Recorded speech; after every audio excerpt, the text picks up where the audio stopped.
આંદોલનની ભૂમિને અત્યાચારની ભૂમિ બનાવતી ગુજરાત સરકાર ગાંધીનગરમાં શિક્ષકોના આંદોલનને દમન કરીને દબાવે છે સરકાર।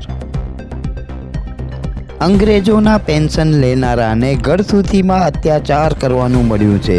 ધોળા અંગ્રેજોને અત્યાચાર કરવામાં લજાવે છે અત્યારના કાળા અંગ્રેજો। 15 વર્ષોથી ગુજરાતમાં વ્યાયામ શિક્ષકોની ભરતી નથી થઈ। આમ કઈ રીતે ભણશે ગુજરાત ને કેમ આગળ વધશે ગુજરાત? માત્ર શિક્ષા જ નહીં, આરોગ્યના કર્મચારીઓ પણ હડતાલ ઉપર ઉતર્યા। શૂરવીરોની ભૂમિને દખાવે છે ગુજરાત સરકાર। શું નક્સલવાદના બીજ રોપાશે? અતીતમાં ઐતિહાસિક આંદોલનો ગુજરાતથી શરૂ થયા, પણ અત્યારની અત્યાચારી સરકાર વિરોધ કરનારને આતંકવાદી માને છે। અંગ્રેજો પણ શરમાયા। 21,300 શિક્ષકોની ભરતીની માંગ કરતા શિક્ષકોના હાડકા ખોખરા કરતી અત્યાચારી સરકાર જૂની ભરતીના વાયદા પૂરા નથી કરતી। નમસ્કાર, આવાજ જનતા કીમાંથી હું દતેશ ભાવસાર। ગુજરાતનો જે અગત્યનો પ્રશ્ન છે કે સ્વાસ્થ્યની વાત હોય કે શિક્ષાની વાત હોય, જ્યારે જ્યારે લોકો આંદોલન કરવા નીકળે છે ત્યારે સરકાર તેને આતંકવાદી સમજીને દબાવી લે છે। હાલમાં શિક્ષાના મુદ્દે છેલ્લા 1-1.5 વર્ષ ત્યાં ગાંધીનગર ખાતે અનેક આંદોલન થઈ રહ્યા છે, પરંતુ એ આંદોલન સરકાર કઈ રીતે ડાંબે છે, એને આતંકવાદી સમજીને કઈ રીતે હેરાન કરે છે, આજે એની ચર્ચા કરીશું। અંકિતાબેન, સ્વાગત છે તમારું આવાજ જનતા કીમાં। અંકિતાબેન, શિક્ષકોની ઘટ છે, 22,000ની આસપાસ શિક્ષકોની ઘટ છે, વ્યાયામ શિક્ષકોની ઘટ છે, લોકો પોતાનો અધિકાર માગવા માટે નીકળે છે।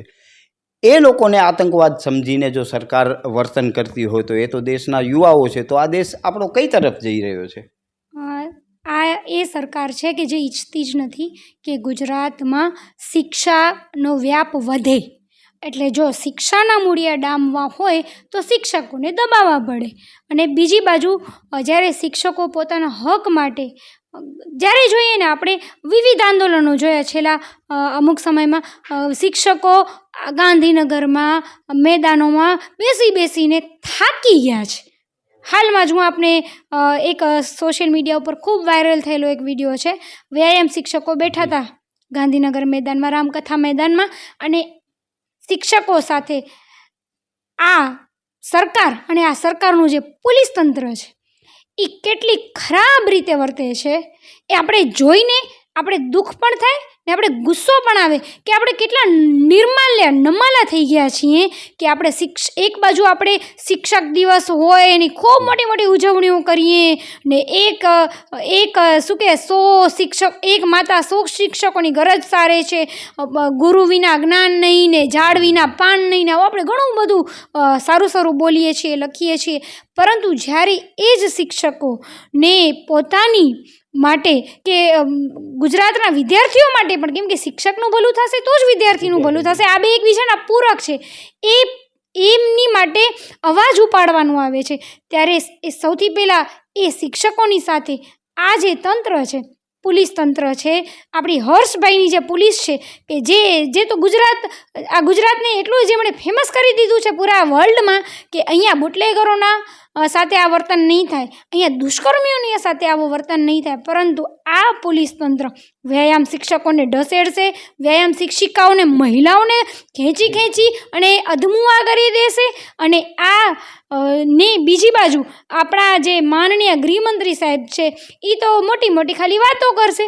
એટલે ગુજરાતમાં એ શિક્ષકોનું કોઈ જ માન અને સન્માન નથી। અને મારે આ વ્યુઅર્સને પણ આ કહેવાનું થાય કે જે રાજ્યમાં ગુરુનું કોઈ સ્થાન ન હોય ને એ રાજ્ય ક્યારે વિકાસ ન કરી શકે। હા, આપણું ગુજરાત વિકાસશીલ હતું, આપણું ગુજરાત વિકસિત હતું, કેમ કે જે તે સમયે આપણા વડવાઓએ શિક્ષાને માન આપેલો હતો, પરંતુ છેલ્લા અમુક વર્ષોમાં જ્યારથી આ સત્તા ઉપર ભારતીય જનતા પાર્ટી દિલ્હીમાં કેન્દ્રમાં આવી, ગુજરાતમાં આવી, અને એમણે ધીમે ગુજરાતમાં શિક્ષા માફિયાઓને પોતાની ભાગીદાર બનાવી દીધું। હવે એ જે શિક્ષા માફિયાઓ છે એ શું કરે છે? એ ટેટ પાસ શિક્ષકો હોય એમનું શોષણ કરે, કેમ કે બીજી બાજુ જેમ મેં અત્યારે કહ્યું બેન, કે એ શિક્ષા માફિયા તમને એવું લાગે છે કે જે ટેટ ટાટ પાસવાળા શિક્ષકો છે એમને મજૂર તરીકે જ રાખે છે, 7-8 હજાર પગાર આપે અને એ શિક્ષકોનું શોષણ થાય, સરકાર એની ભરતી ન કરે. એટલે આવા જે આશાસ્પદ યુવાનો છે એ ઘણા બધા યુવાનો એવા છે જે વય વટાવી ગયા છે અને સરકાર ભરતી નથી કરતી. તો એનો સીધો મતલબ તો એમ જ થાય છે કે શિક્ષા માફિયાને આગળ વધારવા માટે જ સરકાર આવા કાવતરા કરે છે. જી, ગુજરાત પાસે ખૂબ પ્રતિભાશાળી શિક્ષકો છે કે જે યા તો જ્ઞાન સહાયકમાં કંટાળીને જોડાઈ ગયા છે, કંટાળીને કહું છું, અને યા તો એ જે શિક્ષા માફિયાઓની જે શાળાઓ છે એ શાળાઓમાં શિક્ષા મજૂર તરીકે કામ કરે છે. જી, શિક્ષકો તરીકે નહીં, કેમ કે ત્યાં એમનું શોષણ જ થાય છે. ત્યાં એમની પાસે 10,000નું એમનું પગાર હોય, 10,000નો પગાર હોય અને 15,000ની સહી લેવામાં આવતી હોય છે. આવી પણ ગુજરાતની ઘણી બધી આ શિક્ષા માફિયાઓ શાળાઓ ચલાવે છે. બીજી બાજુ જે શિક્ષક છે કે જે ખૂબ ભણી ગણી સંઘર્ષ કરી અને શિક્ષક બન્યો છે, એની પાસે શું ઓપ્શન છે? એની પાસે યા તો આંદોલનોમાં દર વખતે જોડાઓ, એમના પરિવારોનું ગુજરાન કેમ ચલાવવું એ પણ એને પ્રશ્ન છે, યા તો એમના ઉપર એટલા બધા કેસો કરે છે આ સરકાર જ, એટલે એને ડર લાગે કે અમે આંદોલનમાં જોડાઈએ છીએ તો આ સરકાર અમને ક્યાંક ને ક્યાંક હેરાન કરશે, અમે સરકારી નોકરી ભેગા નહીં થઈએ.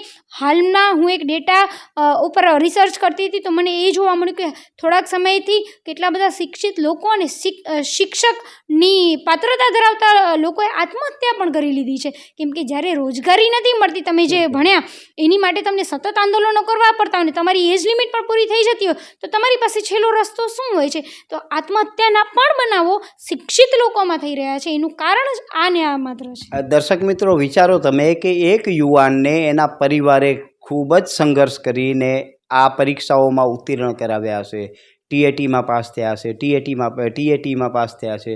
એ વિદ્યાર્થી જે શિક્ષક બનવાની પાત્રતા ધરાવે છે, પરિવારે ખૂબ સંઘર્ષ કર્યો છે, અનેકો પૈસા ખર્ચ કર્યા છે, પછી જો એને નોકરી નથી મળતી, એની વય મર્યાદા નીકળી જાય છે, ત્યારે એ નાસીપાસ થાય છે ને જેમ અંકિતાબેને કીધું એવી રીતે એ અવળા પગલાં ભરે છે. એ ખૂબ જ ગંભીર બાબત છે. અંકિતાબેન, સિક્કાની બીજી બાજુ એ છે કે આ જે શિક્ષકો આંદોલન માટે નીકળ્યા, જે વ્યાયામ શિક્ષકો આંદોલન માટે નીકળ્યા, પોલીસે હાડકા ખોખરા કરી નાખ્યા અને એમને બહુ જ યાતનાઓ આપી. આ એક મોડલ એવો બને છે કે તમે અમારી સામે પડશો તો અમે તમારા હાડકા ખોખરા કરી નાખશું. અને શિક્ષકો બાદ બેન્કિંગની હડતાલની વાત આવે કે સ્વાસ્થ્યના કર્મચારીઓની હડતાલની આવે, એ આ લોકોને જોઈને એ પોતાના ઘરે બેસી જાય. એનો મતલબ એ છે કે ગુજરાતમાં આંદોલન કરવું એટલે તમારા હાડકા ખોખરા થઈ જાય. ગુજરાતમાં ડબલ, ટ્રિપલ, ચોબલ ઇન્જિનની ભાજપની સરકાર ચાલે છે અને એ એક જ વસ્તુ ચલાવવા માંગે છે કે તમે યા તો અશિક્ષિત રહ્યો અને તમે અંધભક્ત બની અને એમના ઝંડા ઉપાડો, અને જો તમે શિક્ષિત છો અને જો તમે સવાલ પૂછો છો તો તમારે યા તો અમે તમને બેરોજગાર રાખીશું, યા તમે ક્યાંકથી કદાચ રોજગારી ભેગી પણ કરી લીધી તો અમે તમને યેન કેન પ્રકારે અમે તમને ત્રાસ આપીશું. એનો સૌથી બેસ્ટ એક્ઝામ્પલ છે આપણા શિક્ષકો કે એમણે ભણી ગણી અને આ સરકારમાં નોકરી લીધી. એમને રોજ એમના પરિવારને થતું હશે કે અમે ક્યાં નોકરીએ લાગ્યા આ લોકો, કેમ કે એક તો એમની પાસેથી અગાઉ પણ મેં વાત કરી હતી એ પ્રમાણે કે શિક્ષકો પાસેથી શિક્ષા સિવાયના ખૂબ કામો કરાવવામાં આવે છે, અને બીજી બાજુ જ્યારે ગુજરાત તો આંદોલનની ભૂમિ બની ગયો છે, ગાંધીનગર તો છાવણીમાં જ જ્યારે જોઈએ ત્યારે છાવણીમાં જ પરિવર્તિત થયેલું હોય છે. હું તો એમ કહું કે ક્યારે પણ ગુજરાતમાં કે દેશમાં ક્યારે શિક્ષકો હોય એમને આંદોલન ઉપર ઉતરવાની જરૂરત જ ના પડવી જોઈએ. તમે એવું કેમ શિક્ષા મોડેલ નથી ઊભું કરતા, એવું સ્વાસ્થ્ય મોડેલ કેમ ઊભું નથી કરતા કે આ લોકોને ક્યારે પણ આંદોલન ઉપર ઊભું બેસવું પડે જ નહીં? કેમ કે એ જ્યારે એક શિક્ષક આંદોલન ઉપર બેસે છે તો એના જે વર્ગના 30 વિદ્યાર્થીઓ હોય છે ને એનો એક દિવસનો ભણતર બગડે છે. એવા તો કેટલા દિવસો જાય. એની સામે આપણી પાસે પૂરક શિક્ષકો તો છે જ નહીં. આપણી પાસે જે શાળાઓ છે એની અંદર પણ શિક્ષકો નથી, તો પૂરક શિક્ષકોની તો આપણે આશા જ મૂકી દઈએ. એટલે એનો સીધો મતલબ એ છે કે તમે આ પ્રાઇવેટાઇઝેશનમાં શિક્ષા માફિયાઓની ચુંગલમાં આવો તો તમે ગુજરાતમાં શિક્ષા મેળવી શકો છો, અને કાં તો તમે ગુજરાત મૂકી અને દિલ્હી જેવા સ્ટેટમાં જાઓ કે જેમાં શિક્ષા નીતિ અરવિંદજીએ ખૂબ સારી બનાવીને, મનીષ સિસોદિયાજીએ ખૂબ સારી બનાવીને હાલમાં ભારતીય જનતા પાર્ટીની સરકારને આપેલી છે. પરંતુ એ પણ જોવાની વાત છે કે દિલ્હીમાં પણ આ શિક્ષા મોડેલને હવે આ લોકો સર્વાઈવ કરાવી શકશે કે નહીં, કે એ પણ પછી ગુજરાતની જેમ પ્રાઇવેટાઇઝેશનનો ભોગ બનશે.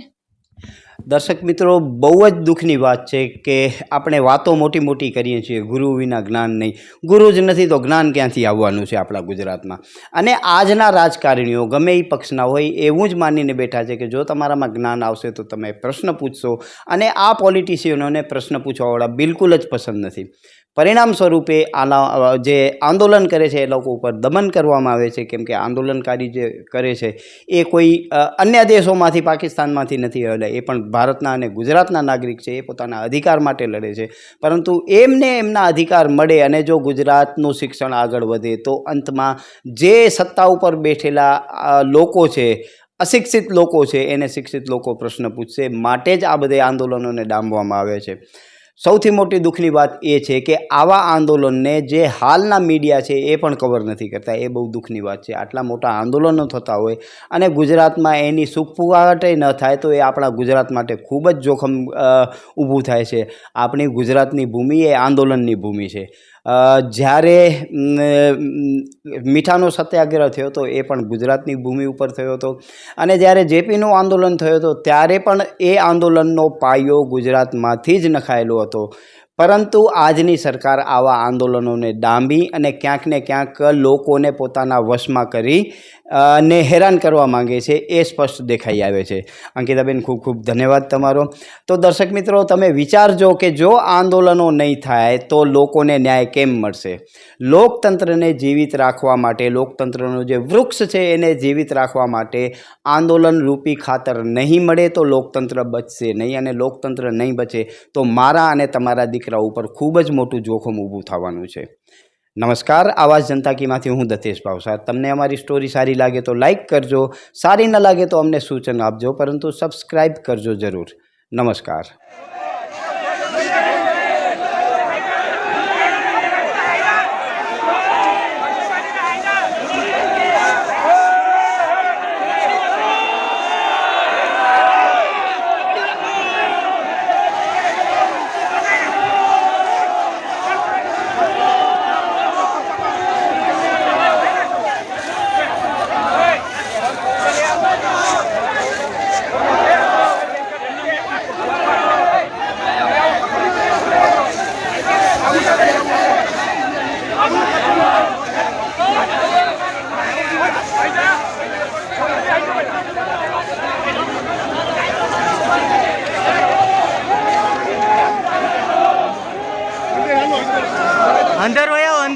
અંદર વયા અંદર વયા બધા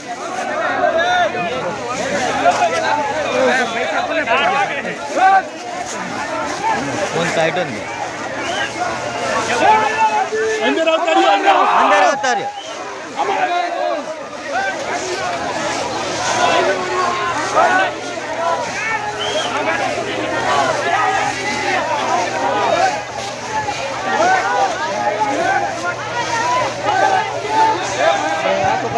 લે છોકરીઓ